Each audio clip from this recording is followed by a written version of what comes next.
Hello everyone, स्वागत है आपका एक नए वीडियो लेक्चर में। आज हम डिस्कस करने वाले हैं एनसीईआरटी क्लास 12 ज्योग्राफी चैप्टर 3 को। पिछले वीडियो लेक्चर में हमने चैप्टर 2 को डिस्कस किया था इस बुक का। तो आइए स्टार्ट करते हैं इस वीडियो को। स्वागत है आपका एग्जाम संधान में। मैं हूं मनीष सिंह, मेरे बारे में आप ये देख सकते हैं। आज का पहला क्वेश्चन है, निम्नलिखित में से किसने संयुक्त अरब अमीरात के लिंगानुपात को निम्न किया हुआ है। ऑप्शंस हैं आपके। क, पुरुष कार्यशील जनसंख्या का चयनित प्रवास। ख है पुरुषों की उच्च जन्म दर। ग है स्त्रियों के निम्न जन्म दर। और घ है स्त्रियों का उच्च उत्प्रवास। देखिए, चूंकि यूएई जिसे संयुक्त अरब अमीरात कहा जाता है, वहाँ पर भी जो जनसंख्या का जो मेल और फीमेल का पॉपुलेशन है वो लगभग बराबर है जैसे अन्य देशों में, किंतु वहाँ पर यूएई में बाहर से कामगारों के पहुँचने के कारण, प्रवास के कारण, वहाँ पर मेल की संख्या फीमेल की संख्या से बहुत ज़्यादा हो जाती है, जिससे वहाँ पर लिंगानुपात बहुत कम पाया जाता है। देखिए, लिंगानुपात से क्या तात्पर्य है। भारत में लिंगानुपात की गणना प्रति 1000 पुरुषों पर कितनी महिलाएं हैं। तो भारत में, इसको आपको पता है कि 2011 की जनगणना के अनुसार भारत में प्रति 1000 पुरुषों पर 943 महिलाएं हैं। उसी प्रकार यूनाइटेड नेशंस ने अपने लिंगानुपात की परिभाषा को प्रति 100 पुरुषों पर कितनी महिलाएं हैं इस प्रकार परिभाषित करता है। ठीक है, तो इसके एक्सप्लेनेशन में देख लीजिए जो हमारा क्वेश्चन है। संयुक्त अरब अमीरात में बड़ी संख्या में पुरुष प्रवासी मजदूर विशेषकर एशियाई देशों से काम करने के लिए आते हैं। इस वजह से वहां पर लिंगानुपात निम्न पाया जाता है। यहाँ पर आपके और एडिशनल फैक्ट्स हैं कि पूरे विश्व में औसत रूप में देखा जाए तो प्रति 100 स्त्रियों पर 102 पुरुष हैं, जबकि विश्व में सबसे ज़्यादा लिंगानुपात वाला देश है लाटविया।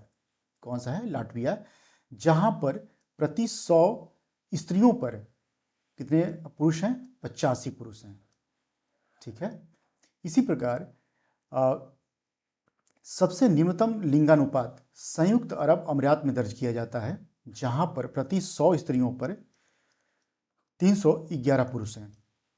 ठीक, बहुत ज़्यादा यहाँ पर मेल्स की संख्या फीमेल्स की संख्या से बहुत ज़्यादा है। और यूएई में लिंगानुपात के मुख्य कारण जो मैंने बताया आपको कि जो पुरुष कामगार हैं, जो प्रवासी पुरुष कामगार हैं, उसके कारण है। तो प्रवासी पुरुष कामगार क्यों पुरुषों का ही चयनित प्रवास वहाँ पर होता है, इसके ये 3-4 कारण हैं। आप इसको गो थ्रू हो जाइए, इसको देख लीजिए, पढ़ लीजिए। इसी चीज़ को यहाँ पे इंग्लिश में लिखा हुआ है। आइए हम देखते हैं। देखिए, यहाँ ये विश्व का मैप है पूरा टोटल। ये आपका एशिया है। ओके, ये आपका एशिया है। एशिया में ये आपका पश्चिमी एशिया है, पश्चिम एशिया है। यहाँ पर हम देखते हैं कि यूएई कहाँ पर है।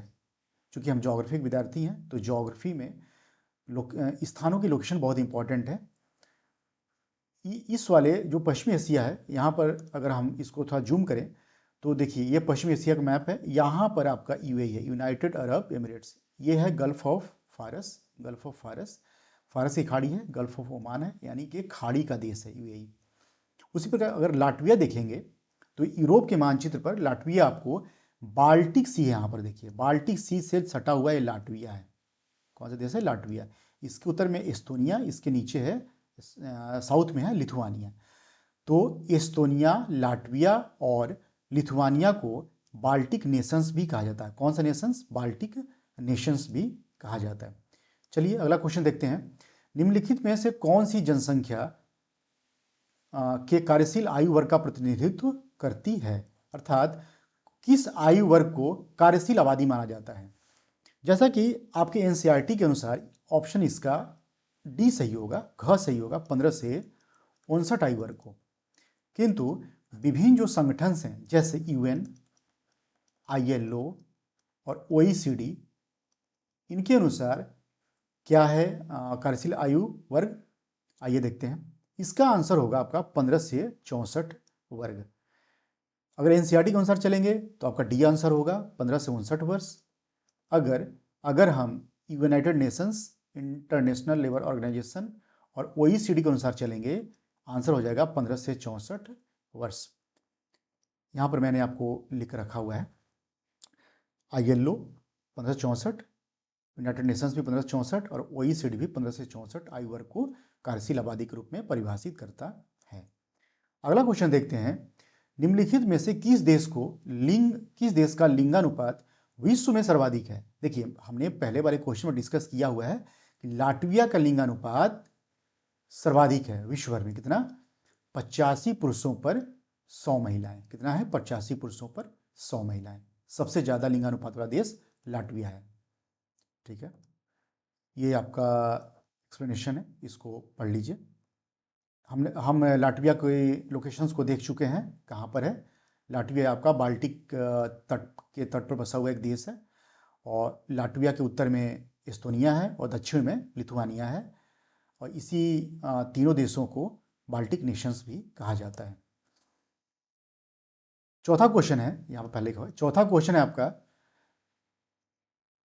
भारत में किस उम्र से अधिक के लोगों को की गणना साक्षरता में की जाती है? अर्थात किस उम्र से ज्यादा के लोगों को साक्षरता की गणना में शामिल किया जाता है?